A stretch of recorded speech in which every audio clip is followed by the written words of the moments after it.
Hello student, myself Rinku Rajput, lecturer in RBS Polytechnic Bijpuri.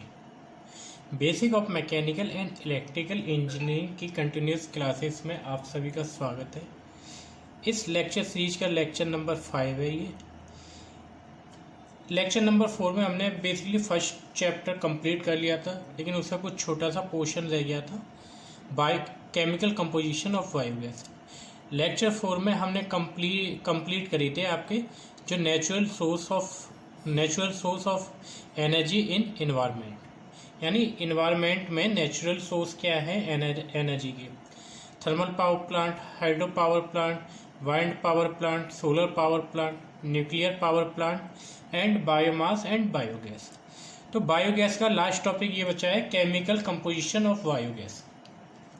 इसमें जो आपकी biogas रहती है जिसे आप गोबर यानी काउ डंक के द्वारा बनाते हो, बेसिकली वो कौन कौन सी गैसों का मिश्रण रहती है, ठीक है, यानी chemical composition of biogas.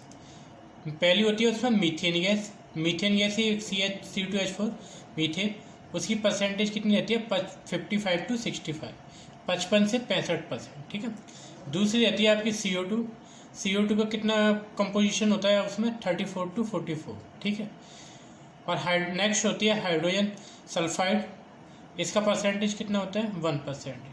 And other are remaining gases जैसे for example hydrogen, oxygen, nitrogen, carbon monoxide, वो अगेन आपकी रिमेनिंग पार्ट रहती हैं, जितना भी आपका पार्ट बचता है। सबसे ज़्यादा क्वांटिटी में कौन सी रहती है methane gas methane, CO2, CH4 होता है, CH4, मीथेन, CO2, H2S, ये परसेंटेज है। ये आपका इंपॉर्टेंट टॉपिक है जो कि आपका पेपर में पूछने की संभावना अधिक रहती है इसकी, ठीक है। केमिकल कंपोजिशन ऑफ बायोगैस, यहाँ पे हमारा पहला चैप्टर कंप्लीट हो जाता है, यानी thermal energy source. Next chapter है, पहली यूनिट का नेक्स्ट चैप्टर है, यानी chapter number 2 fuel and combustion, ईंधन और दहन, ठीक है। पहली हेडिंग है आपकी ईंधन। फ्यूल क्या होता है, ठीक है। फ्यूल क्या रहता है, ऐसे पदार्थ जो अपनी इंटरनल एनर्जी को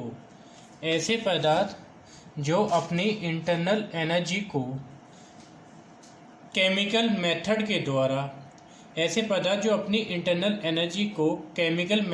द्वारा हीट में कन्वर्ट कर देते हैं, ईंधन कहलाते हैं, ठीक है। ये तो इसकी डेफिनेशन होगी। अब सिंपल लैंग्वेज में मैं कहूँ, फ्यूल ऐसे पदार्थ हैं जिनको जलाने पे हमें ऊष्मा प्राप्त होती है, ठीक है। फ्यूल ऐसे सब्सटेंस हैं जिनको जलाने पे हमें ऊष्मा प्राप्त होती है, ठीक है। There are the 2 types kind of fuels, यानी ये कितने प्रकार के रहते हैं, ठीक है। बेसिकली आपके 2 टाइप्स के रहते हैं, first one natural, second one artificial. Natural fuel वे फ्यूल जो कि प्राकृतिक में उपलब्ध होते हैं, जिन्हें हम आसानी से प्राप्त कर सकते हैं फ्री ऑफ कॉस्ट, वो फ्यूल कहलाते हैं आपकी नेचुरल फ्यूल। सेकंड है आर्टिफिशियल, यानी कृत्रिम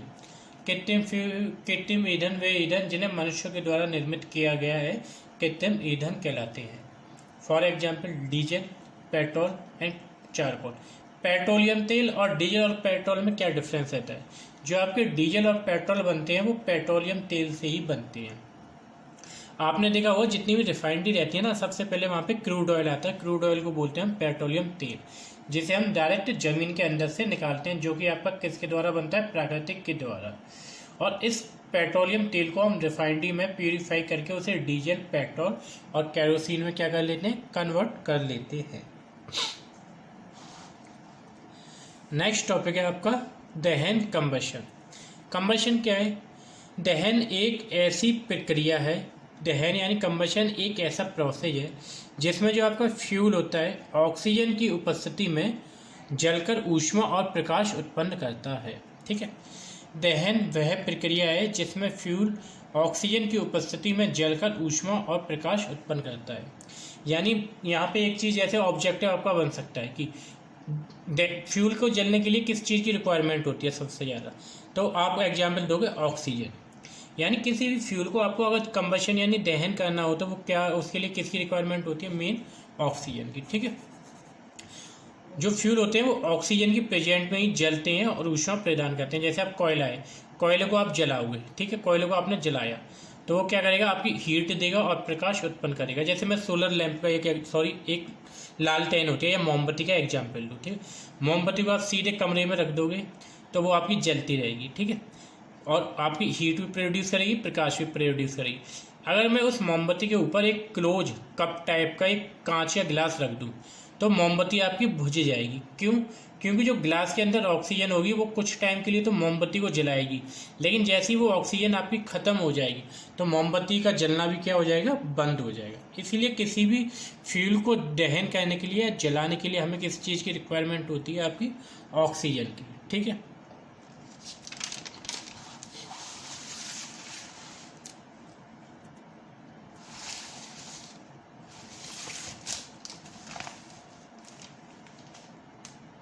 ये आपका आ नहीं रहा है, अब देखें तो क्या होता है।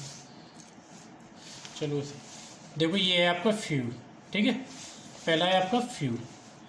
फ्यूल आपका बेसिकली दो टाइप्स का रहता है, ठीक है। फर्स्ट है आपका नेचुरल फ्यूल, सेकंड है आपका आर्टिफिशियल फ्यूल, ठीक है। जो नेचुरल फ्यूल मैंने बता दिया, जो प्राकृतिक में उत्पन्न रहता है, ये आपका 3 टाइप्स का रहता है, solid, liquid and gas. Solid, liquid and gas. Solid में आ जाएगा आपका वुड और कोयला, लकड़ी और कोयला। नेचुरल में, लिक्विड में आ जाएगा आपका पेट्रोलियम, और गैस में आ जाएगी आपकी नेचुरल गैसें और मीथेन या CH4, जो कि आपके जो आपके वेस्ट मटेरियल होता है उसके सड़ने और गलने पे जो गैस प्रोड्यूस होती है उसे मीथेन गैस कहते हैं, ठीक है। नेक्स्ट है आपका आर्टिफिशियल, ठीक है। आर्टिफिशियल यानी कृत्रिम, ये भी आपका 3 टाइप का होता है, solid, liquid and gas. Solid, liquid and gas.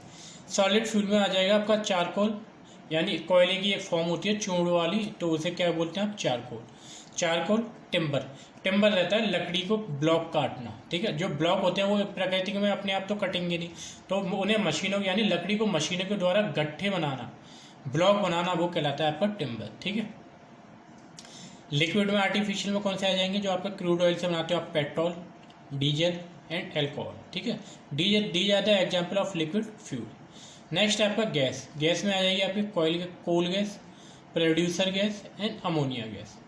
Coal gas, producer gas and ammonia gas. डी जाता है example of artificial fuel of gas, ठीक है। नेक्स्ट टॉपिक है आपका कोल यानी कोयला, ठीक है। कोयला क्या रहता है पहले पढ़ लो, फिर आपको मैं बताऊंगा बेसिकली लैंग्वेज में, ठीक है। लाखों वर्ष पहले भूगर्भीय उथल पुथल के कारण पेड़ पौधे जमीन के नीचे दब गए और अधिक तापमान और दाब के कारण वे कोयले में परिवर्तित हो गए। देखो अब समझो क्या है। आप जानते हो कि पहले अस्तित्व में कौन थे, डायनासोर और पेड़ प्लांट थे, ठीक है। जब तो आपके भूकंप आए, भूकंप और जो भूगर्भीय उथल पुथल हुई, तो क्या था कि आपके जितने भी प्लांट थे और जानवर यानी जीव जंतु थे वो क्या मिट्टी के नीचे दब गए। अगर वो मिट्टी के नीचे दब गए तो मिट्टी का यानी दबाव पड़ रहा है, उन पर दाब आ रहा है मिट्टी का, और मिट्टी का दाब आ रहा है, और दूसरा से जो नीचे का टेम्परेचर हाई है, तो उस टेम्परेचर और प्रेशर के कारण तो उस केमिकल रिएक्शन हुई होगी। उस केमिकल रिएक्शन के फलस्वरूप जितने भी आपके प्लांट थे, प्लांट यानी पेड़ पौधे, वो तो आपके कोयले में कन्वर्ट हो गए, और जितने भी आपके एनिमल्स यानी लिविंग ऑर्गेनिज्म थे फॉर एनिमल, समुद्र के जितने भी, वो आपके कन्वर्ट हो गए किस में, ऑयल में, यानी क्रूड ऑयल यानी पेट्रोलियम ऑयल में, ठीक है। समझिए ना, इसमें कोई दिक्कत तो नहीं है। नेक्स्ट टॉपिक है यानी स्टेप ऑफ कोल फॉर्मेशन, यानी जो आपका कोल कैसे कैसे बनता है। बेसिकली कोल जितने टाइम तक ज़मीन के अंदर रहेगा उसकी क्वालिटी उतनी ही इम्प्रूव होती चली जाएगी। यानी कोल को अगर मैं एक पेड़ को लगाऊं, पेड़ मैंने ज़मीन में गाड़ दिया, फॉर एग्जांपल अगर मैं उसे 100 साल बाद निकालूंगा तो मुझे एक कोल प्राप्त होगा, और एक 200 साल बाद निकालूंगा। दोनों में जब मैं कंपैरिजन कराऊंगा तो मैं देखूंगा जो 100 साल वाला कोल था पुराना, वो जलेगा तो कम लेकिन धुआं ज़्यादा देगा, यानी वो बेकार क्वालिटी का कोल है। वहीं पे मैं 200 साल पुराने कोल को निकालूंगा जो ज़मीन के नीचे 200 सालों से दबा है, तो वो अच्छे से जलेगा और धुएँ को कम प्रोड्यूस करेगा। यानी कहने का तात्पर्य ये है कि जैसे जैसे आपका कोयल ज़मीन के अंदर जितनी टाइम तक रहेगा उसकी क्वालिटी वैसे वैसे क्या होगी, इम्प्रूव होती जाएगी, ठीक है। स्टेप ऑफ कोल फॉर्मेशन, ठीक है। क्वेश्चन पूछेगा आपसे कोयला क्या होता है, कोयले का क्लासिफिकेशन टाइप्स का वर्ण करो। तो आपको ये 5 नंबर में पूछेगा तो पूरा लिखना होगा, ये फॉर्मेशन भी लिखनी होगी। और आपसे 2 या 3 नंबर में पूछे तो आपको कोयले के बारे में एक्सप्लेन करना है और उसके टाइप्स के बारे में एक्सप्लेन करना है, ठीक है। सबसे पहले क्या है, वनस्पति पदार्थ, यानी जितने भी पेड़ पौधे होते हैं, सबसे पहले पेड़ पौधे जमीन के अंदर आपके दब जाएंगे। तो सबसे पहले बनेगा आपका पीट। ये पीट क्या होता है मैं आगे बताऊंगा, ठीक है। Peat is the type form of coal, यानी यह कोयले का ही एक प्रकार होता है। सबसे पहले क्या बनेगा आपका पीट। वनस्पति पदार्थ जमीन के नीचे दबेंगे, जमीन के नीचे दबने के बाद क्या बनेगा आपका पीट। पीट को अगर हम और टाइम के लिए रखेंगे तो आपका क्या बनेगा, लिग्नाइट। ये सभी कोयले के टाइप्स हैं। क्या बनेगा, लिग्नाइट। लिग्नाइट को अगेन और टाइम के लिए हम जमीन के नीचे रहेगा तो वो लिग्नाइट किस में कन्वर्ट हो जाएगा, ब्राउन कोल में, यानी भूरा कोयला। फिर एक सर्टेन टाइम के बाद जो ब्राउन कोल है वो किस में कन्वर्ट हो जाएगा, विटुमिनस में, ठीक है। किस में कन्वर्ट हो जाएगा, विटुमिनस। नेक्स्ट है आपका जो विटुमिनस है, विटुमिनस अगेन किस में कन्वर्ट हो जाएगा, एंथ्रेसाइट में। किस में, एंथ्रेसाइट में। नेक्स्ट एंथ्रेसाइट किस में कन्वर्ट हो जाएगा आपका, ग्रेफाइट में, ठीक है। अगर मैं बात करूँ तो अगर मैं नीचे से ऊपर तक चलूँगा तो सबसे लास्ट में जो मुझे प्राप्त होगा वो सबसे अच्छी क्वालिटी का कोल यानी कोयला होगा। जैसे जैसे मैं ऊपर जाता जाऊंगा तो उसकी क्वालिटी क्या होती जाएगी, कम होती जाएगी। सबसे अच्छा ये, जैसे पहले नंबर पर ये आएगा, दूसरे पे ये, तीसरे पे ये, चौथे पे ये, पाँचवें पे ये, 6 पे ये, 7 और 7वां तो ये, यानी ये प्रोसेस है एक अच्छे कोयले की पहचान के लिए। नंबर 1 पे ये आएगा, number 2, number 3, number 4, number 5 etcetera, ठीक है। ये क्या है, स्टेप ऑफ कोल फॉर्मेशन। आप सभी जैसे मैंने ये कर रहा हूँ वैसे तो मैं आपकी इसकी PDF प्रोवाइड करा दूंगा आपके व्हाट्सअप ग्रुप पे, और ये जो आपकी वीडियो है उसे कमेंट बॉक्स के नीचे जो आपके आएगा वहाँ पे PDF लिंक अवेलेबल करा दूंगा। और फिर भी अगर आपको कोई दिक्कत है तो आप उसका स्क्रीनशॉट खींच लें और अपने प्रॉपर नोट्स बनाते चलें। उससे ये होगा कि अगर आप अपने अगर आप पेन और कॉपी लेके बैठेंगे और आप अपने हैंड रिटन नोट्स बनाते हैं तो उसका सबसे अच्छा एक ये रहता है कि आप जिस लैंग्वेज में लिखना चाहते हैं तो वो लैंग्वेज आपकी पकड़ में रहती है, यानी आपको जल्दी से रिवाइज हो जाएगी। अगर आप किताब का अगर उसे पढ़ने बैठेंगे तो वो आपको इतना समझ में नहीं आएगा। इसीलिए मैं कहता हूँ कि आप पेन और कॉपी लेके बैठें, जो मैं बोल रहा हूँ उसे एक शॉर्ट फॉर्म में लिख लें, जिससे कि जो मेन जो मैं पॉइंट बोल रहा हूँ उन्हें आप नोट कर लें। वीडियो को रोकें, नोट करें, वीडियो को चालू करें। जैसे उन पॉइंटों को लिखने से ये रहेगा कि आपके एक अच्छे नोट्स प्रोवाइड हो जाएंगे, आपके हैंड रिटन नोट्स, जिसे पेपर टाइम पे आप आसानी से एक बार रिवाइज कर लोगे और आपके माइंड में सब कुछ बैठ जाएगा, जबकि किताबों में ऐसा नहीं होगा। जैसे मैं आपसे बात करूं, अगर आपके एग्जाम है, दो स्टूडेंट हैं, एक स्टूडेंट ने अपने नोट्स बनाए हैं प्रॉपर और एक स्टूडेंट ने बिल्कुल नोट्स नहीं बनाए। तो जिसने नोट्स बनाए हैं वो एग्जाम टाइम के 5 या 6 दिन पहले किससे पढ़ेगा, अपने नोट्स से। और जिसने नोट्स नहीं बनाए हैं तो वो क्या करेगा, अपनी बुक से या मास्टरमाइंड कुछ भी है उससे पढ़ेगा। अगर मैं मास्टरमाइंड की भी बात करूँ तो उसमें आई थिंक 150 यानी लगभग 150 पेज होते हैं, ठीक है। जिसने नोट्स नहीं बनाए तो वो उसे 150 पेज पढ़ने होंगे, ठीक है। और वहीं पे जिसने नोट्स बनाए उसने अपनी लैंग्वेज में नोट्स बनाए और वो नोट्स बने हैं मिनिमम से मिनिमम 30 या 40 पेजों में। तो आप बताइए कि एग्जाम टाइम से पहले पढ़ने के लिए आपको क्या चाहिए, नोट्स या बुक, ठीक है। तो इसीलिए कहते हैं कि नोट्स बनाना एक सबसे अच्छी हैबिट रहती है, जिससे कि आपको ईजी आसानी से याद हो जाएगा, ठीक है। नेक्स्ट है आपका क्लासिफिकेशन ऑफ कोल।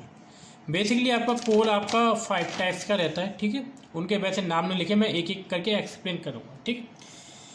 जो मैंने बताया 1, 2, 3, 4, 5, इसमें ब्राउन कोयल नहीं है, ठीक है। जैसे ये है 1 पीट, second lignite, bituminous, anthracite and graphite, ठीक है। पहला है आपका पीट। पीट क्या है, यह लकड़ी से बना भूरे रंग का स्पंजी द्रव होता है। क्या रहता है, यह भूरे रंग का स्पंजी द्रव रहता है। इसमें 90% नमी और 50% कार्बन होता है, ठीक है। जैसे आपको लकड़ी वकड़ी लोगे तो दलदल देखा होगा आपने, दलदल में देखा होगा एक ब्लैक कलर सा बन जाता है, लकड़ी वकड़ी गल के ब्लैक कलर की बन जाती है लिक्विड सी फॉर्म में, यानी द्रव की फॉर्म में। तो उसी को बोलते हैं हम पीट। अगर हम उसे सुखा लेते हैं, यानी उसमें जो नमी रहती है उस नमी को अगर हम जैसे इकट्ठा कर लिया, हमने कलेक्ट कर लिया और उसे हम धूप में रख देंगे तो उसमें से नमी निकल जाएगी और बाकी का आपका क्या बचेगा, पीठ, जिसमें नमी नहीं होगी। अगर हम उसे जलाएंगे तो वो जलना स्टार्ट हो जाएगा, लेकिन वो क्या है, उसमें कार्बन की परसेंटेज कम है और सबसे बेकार क्वालिटी का कोल होता है, तो वो हीट तो कम प्रोड्यूस करेगा लेकिन उसमें से धुआं ज़्यादा निकलेगा। ठीक है, ये कहलाता है आपका पीठ। पीठ यह लकड़ी से बना भूरे रंग का स्पंजी द्रव होता है जिसमें 90% नमी और 50% कार्बन होता है। ठीक है, इतना ही लिखना है, ज़्यादा आपको डिटेल में नहीं लिखना है।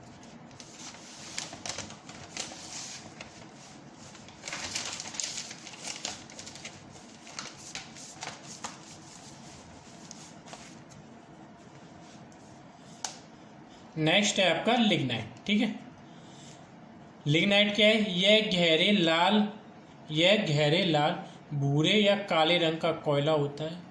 यह गहरे लाल और भूरे काले रंग का कोयला होता है जिसमें नमी कितनी होती है, लगभग 40% और कार्बन लगभग 30 से 40% होता है।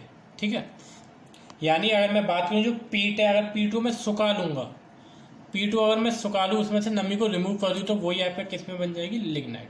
ठीक है, नेक्स्ट है बिटुमिनस।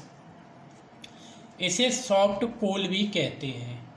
क्या कहते हैं, इसे सॉफ्ट कोल भी कहते हैं। भारत में सबसे अधिक भंडार बिटुमिनस कोल के ही पाए जाते हैं, ये बात याद रखना। ठीक है, इसे सॉफ्ट कोल भी कहते हैं। यह गहरे लाल रंग से लेकर काले रंग का होता है। इसमें जो नमी रहती है 5 से 7% होती है और जो कार्बन का परसेंटेज होता है 75 से 80% होता है। जिस कोयले में नमी जितनी कम होगी, यानी पानी जितना कम होगा और कार्बन की परसेंटेज जितनी अधिक होगी, वो कोयला उतनी ही अच्छी मात्रा में हीट और प्रकाश को उत्पन्न करेगा। ये बात याद रखना। ठीक है,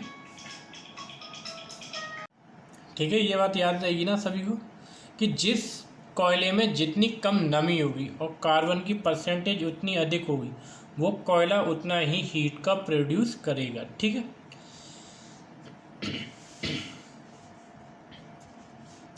नेक्स्ट है आपका एंथ्रेसाइट।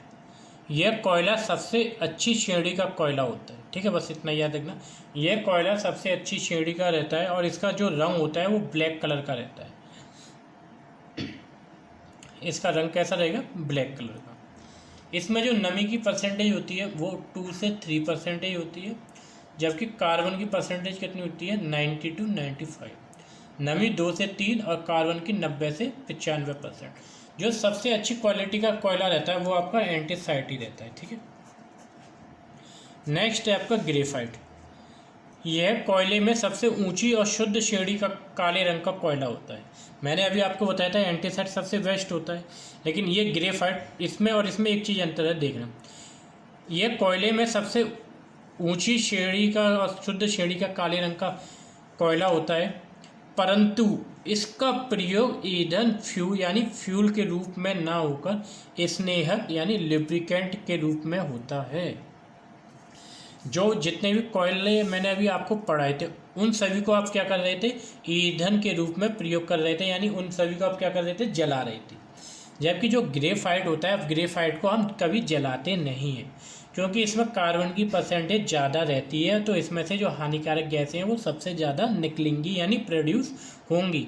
तो इस कोयले का उपयोग यानी ग्रेफाइट का उपयोग हम ईंधन के रूप में ना करके स्नेहक यानी लुब्रिकेशन के रूप में करते हैं। स्नेहक क्या होता है उसे मैं आगे पढ़ाऊँगा, इसके ऊपर आपका पूरा एक चैप्टर है। इसमें जो कार्बन होता है वो 96 to 99% होता है। कार्बन 96 to 99% होता है। आपसे ऑब्जेक्टिव एक क्वेश्चन पूछा जाएगा,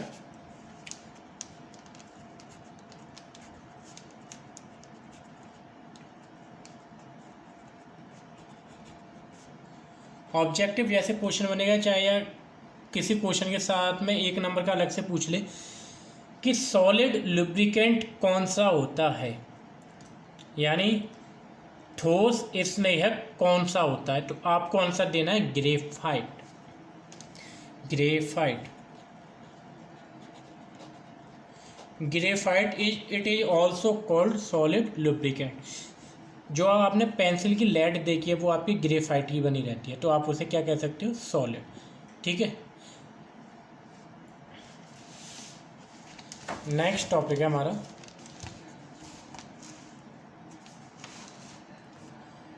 property of good fuel, very very important. Property of good fuel यानी किसी अच्छे ईंधन की गुण क्या क्या होते हैं। एक अच्छे ईंधन के गुण क्या क्या होते हैं। नंबर 1, अगर जैसे मैं आपसे इससे बात करूं, जैसे आपसे मैं कहूं एक अच्छा ईंधन कौन सा रहेगा, तो आप कहोगे जो अधिक से अधिक आग को प्रोड्यूस करे और हीट को प्रोड्यूस करे, यानी इसका ऊष्मीयमान अधिक होना चाहिए। ऊष्मीयमान का अधिक होने का मतलब है इससे जो अगर मैं इसे जलाता हूं तो हीट अच्छी निकलनी चाहिए और उससे रोशनी अच्छी होनी चाहिए। जैसे आपने देखा होगा तंदूर में लोग छोटी मोटी जो लकड़ी होती है उन्हें नहीं डालते, वहाँ पे आपके लकड़ी के ब्लॉक डालते हैं या कोयला डालते हैं। वो क्यों? क्योंकि कोयला और लकड़ी के जो ब्लॉक होते हैं उनका ऊष्मीयमान अधिक होता है इन कंपैरिजन जो आपकी छोटी लकड़ी रहती है। इसमें गंधक नहीं होना चाहिए। गंधक का मतलब यानी अगर इसमें गंधक होगा तो वो आपको ब्लास्ट कर सकता है। गंधक जो आपके पटाखों में यूज होता है। किसानों ने नाम सुना होगा, जो बच्चे किसान होंगे, कि लोहे की बोल ला के तो वो खेतों में जो पंछी बैठते हैं तो उन्हें जलाने के उड़ाने के लिए हम गंधक का यूज करते हैं। उसे हम 2 लोहे की कीलों के बीच में पत्थर के ऊपर मारते हैं तो वहाँ से आवाज़ प्रोड्यूस होती है। सॉरी। नेक्स्ट है जलने पर राख की मात्रा कम होना चाहिए। यानी कोई भी फ्यूल है अगर वो आपका ज़्यादा से ज़्यादा राख को प्रोड्यूस करेगा यानी वो ढंग से जलेगा नहीं। जैसे मैं कोयले की बात करूँ, कोयले या कंडे की बात करूँ, कावडंक सभी ने देखे होंगे। कावडंक को आप जलाओ नहीं, उसे बस धुआं निकलते रहने तो आप देखना उसकी राख कितनी प्राप्त होती है, बहुत ज़्यादा। कंडे आसानी से जल जाते हैं लेकिन वो हीट इतना प्रोड्यूस नहीं करते। वहीं पे मैं कोयले को जलाऊँ, कोयला आपका लॉन्ग टाइम तक जलेगा, जबकि कंडा इतनी देर तक नहीं जलेगा। कोयला लॉन्ग टाइम तक जलेगा और बहुत मात्रा में अधिक हीट प्रोड्यूस करेगा, जबकि उससे जो राख प्राप्त होती है वो बहुत ही कम मात्रा में प्राप्त होती है। ठीक है। जलने पर हानिकारक गैसों का उत्पादन कम होना चाहिए। यानी ऐसे फ्यूल उन पे जब हम जलाएं तो जितनी भी हानिकारक गैस है उनकी मात्रा कम होनी चाहिए। नेक्स्ट है फ्यूल का डिस्ट्रीब्यूशन, यानी एक जगह से दूसरी जगह, ट्रांसपोर्टेशन वही एक जगह से एक दूसरी जगह, और स्टोरिंग कैपेसिटी, यानी फ्यूल को ऐसा फ्यूल जैसे हम आसानी से एक जगह से दूसरी जगह और उसे हम आसानी से स्टोर कर के रखें तो वो फ्यूल सबसे अच्छा माना जाता है। जैसे मैं बात करूँ सॉलिड फ्यूल की, जैसे कोयले को ट्रेनों के ऊपर लाद के हम आसानी से एक जगह से दूसरी जगह ले जा सकते हैं और उन्हें हम आसानी से स्टोर कर सकते हैं खुले हुए। जबकि जो आपका क्रूड ऑयल होता है वो आपका टैंकरों में स्टोर होता है और उन्हें बहुत ही सावधानीपूर्वक ले जाना होता है। ठीक है। नेक्स्ट है इसकी दहन को नियंत्रित रखा जा सके। यानी फ्यूल जो आपका ईंधन है, ईंधन को जब हम जलाते हैं तो उस पर हमारा कंट्रोल होना चाहिए, वो हमारे अकॉर्डिंग जलना चाहिए। ऐसे नहीं कि उसे एक बार मैं जला दूं तो अब वो आपका कंटिन्यूसली हीट को बढ़ता जाए। जैसे मैं आपको फॉर एग्जांपल समझाऊं, एक आपके घर में गैस सिलेंडर हुआ और एक आपका कोयला है, कोयले की अंगीठी या भट्टी है। कोयले की भट्टी में कोयले को आप जलाते हो तो आप उसे नियंत्रित नहीं कर सकते, यानी कोयला वो आपको हीट की ज़्यादा रिक्वायरमेंट नहीं है लेकिन कोयला आपका ज़्यादा हीट दे रहा है। और वहीं पे मैं गैस की बात करूं, गैस की जब आपको ज़्यादा हीट की रिक्वायरमेंट होती है तो उसका फ्लेम आप हाई कर देते हो, जहाँ कहीं पे आपको लो फ्लेम की आवश्यकता होती है वहाँ पे लो कर सकते हो, यानी उसे नियंत्रित कर सकते हो। नेक्स्ट है मॉइस्चर फ्री होना चाहिए। आप सभी जानते हो और जितने भी आपके ईंधन है, अगर ईंधन में आपकी लकड़ी जो नमी युक्त लकड़ी रहती है बारिश के सीजन में आसानी से जलती नहीं है, आप सभी जानते हो। और जब नमी अगर उसमें नमी नहीं होगी तो उसे जलाने में आसानी रहेगी और हीट का उत्सर्जन वो अधिक से अधिक करेगी। नेक्स्ट टॉपिक है आपका कार्बन की परसेंटेज अधिक से अधिक होनी चाहिए। कार्बन की परसेंटेज अधिक से अधिक होने का मतलब है कि अगर किसी फ्यूल में जितनी कार्बन की मात्रा अधिक होगी उस फ्यूल की हीट कैपेसिटी प्रोड्यूस करने की जो क्षमता है वो उतनी ही अधिक होगी। यानी जितना ज़्यादा कार्बन होगा फ्यूल में वो उतनी ज़्यादा मात्रा में अपनी हीट का उत्सर्जन करेगा। ठीक है। ये कहलाएगा आपका प्रॉपर्टी ऑफ गुड फ्यूल। आपके 2 क्वेश्चन बनते हैं यहाँ से। ठीक है। एक तो आपका ये बनेगा प्रॉपर्टी ऑफ गुड फ्यूल की क्या रहती है, यानी ये, और दूसरा कोयले के ऊपर बेसिकली क्वेश्चन बनता है कार्बन परसेंटेज के आधार पर। क्या? कार्बन परसेंटेज के आधार पर कोयला कितने प्रकार का होता है। कार्बन के परसेंटेज के आधार पर कोयला कितने प्रकार का होगा, क्वेश्चन ये बनेगा, ना कि ये कोयला कितने प्रकार का होता है।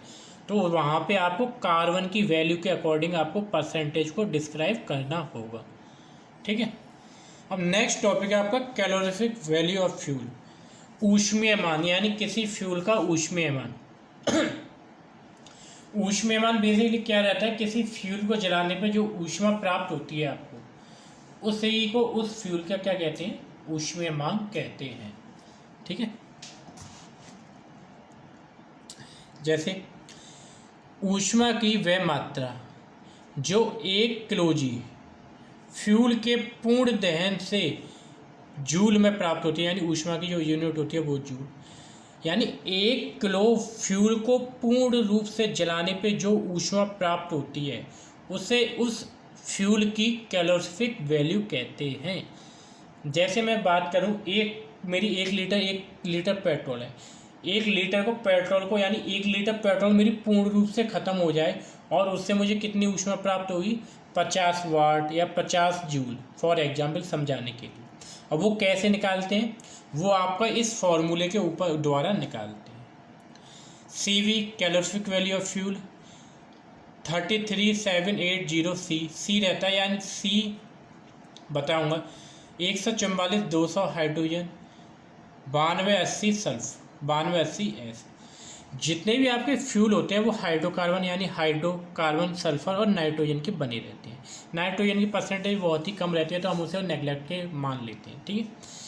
यानी सी, यानी किसी हाइड्रोजन, और आपका फ्यूल है उसमें कार्बन की परसेंटेज कितनी है, कार्बन की वैल्यू क्या है, हाइड्रोजन की वैल्यू क्या है और एस की वैल्यू क्या है। जब हम इन तीनों को ऐड करेंगे तो जो आपकी कैलोरीफिक वैल्यू उस फ्यूल की हमें क्या हो जाएगी, प्राप्त हो जाएगी। ये आपसे सिर्फ 2 नंबर में पूछेगा कैलोरीफिक वैल्यू ऑफ फ्यूल क्या रहती है, तो आपको इसकी डेफिनेशन प्लस आपके उसके जो ये आपके फॉर्मूला है वो भी आपको लिखना होगा। Carbon, hydrogen and sulphur.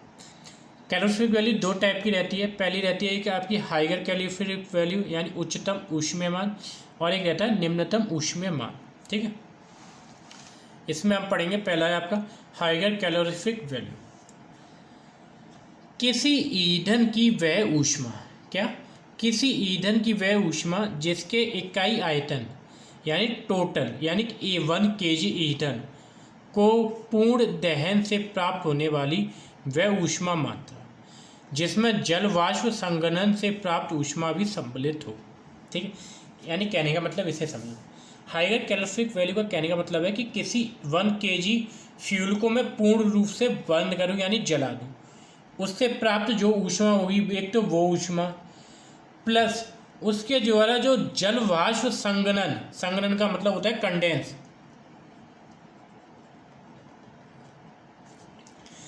Plus जिस उसके द्वारा जल वाष्प संघनन, यानी जल की जो वेपर होती है उसे कंडेंस करने से जो ऊष्मा प्राप्त होती है, उन दोनों के एडिशन को कैसे, क्या, एक तो किसी फ्यूल को पूर्ण रूप से जलाने तथा उस फ्यूल के द्वारा जल वाष्प कंडेंस से प्राप्त ऊष्मा के कंपोजिशन को क्या कहते हैं, हाइगर कैलोरीफिक वैल्यू। ठीक है। किसी ईंधन को पूर्ण रूप से जलाना प्लस जल वाष्प कंडेंस से प्राप्त ऊष्मा, दोनों क्या रहती है, सम्मिलित होती है। ये इसका फॉर्मूला है हाइगर कैलोरीफिक वैल्यू का, HCV 33780 carbon plus 140 200 hydrogen minus O2/8 plus 9280 S। ठीक है। ये इसका फॉर्मूला है। बेसिकली इस पर डेरिवेशन नहीं पूछा जाएगा, आपसे सिर्फ फॉर्मूला पूछा जाएगा। तो आज के लिए इतना ही रखते हैं। नेक्स्ट लेक्चर में आपका इसमें 2 टॉपिक और बचे हैं। फर्स्ट टॉपिक है इसका, नेक्स्ट टॉपिक है लोअर कैलोरीफिक वैल्यू। अभी हमने पढ़ी है हाइगर कैलोरीफिक वैल्यू, नेक्स्ट पढ़ेंगे हम लोअर कैलोरीफिक वैल्यू। लोअर में बस एक चेंज रहता है, वहाँ पे आपकी यहाँ पे आपकी जलवाष्प इसमें कंबाइंड हो रहा है, वहाँ पे जलवाष्प आपका कंबाइंड नहीं होता। और नेक्स्ट वेरी इंपॉर्टेंट है आपका प्रॉपर्टी ऑफ फ्यूल, यानी सॉलिड फ्यूल की जो प्रॉपर्टी होती हैं तो वो कौन कौन सी रहती है, 5-6 प्रॉपर्टी हैं। नॉकिंग क्या रहती है, ऑक्टेन नंबर क्या रहता है, सीटेन नंबर क्या रहता है, फ्लैश पॉइंट क्या रहता है, सॉलिडिफिकेशन पॉइंट क्या रहता है, एक्सेट्रा आदि। और हाँ कि आपके कुछ स्टूडेंट आपके सहपाठी शिकायत कर रहे थे कि सर हमें वीडियो की लिंक नहीं मिल पाती है, तो आप उनसे बोलें कि जो यूट्यूब चैनल है हमारा डेली लैंसर, उसे सब्सक्राइब कर लें और बेल आइकन पे क्लिक कर लें, जिससे कि आने वाली वीडियो की आपको इन्फॉर्मेशन टाइम टू टाइम मिलती रहे। आज के लिए इतना ही, और आगे की क्लास में हम पढ़ेंगे आपका इस चैप्टर नंबर 2 का जो टॉपिक कुछ बचा है वो, और यूनिट नंबर 2 का फर्स्ट चैप्टर वो कंप्लीट हो जाएगा, वो की एंड कीवर्ड्स। ठीक है, तो आज के लिए इतना ही। घर पे रहें, सुरक्षित रहें, और जब भी आपको ज़रूरत हो तो आप घर से बाहर निकलें, और घर से बाहर निकले तो मास्क पहन के अवश्य रहें। ठीक है, कोरोना की इस महामारी में आपको सावधानीपूर्वक रहना होगा। तो आज के लिए इतना ही, धन्यवाद।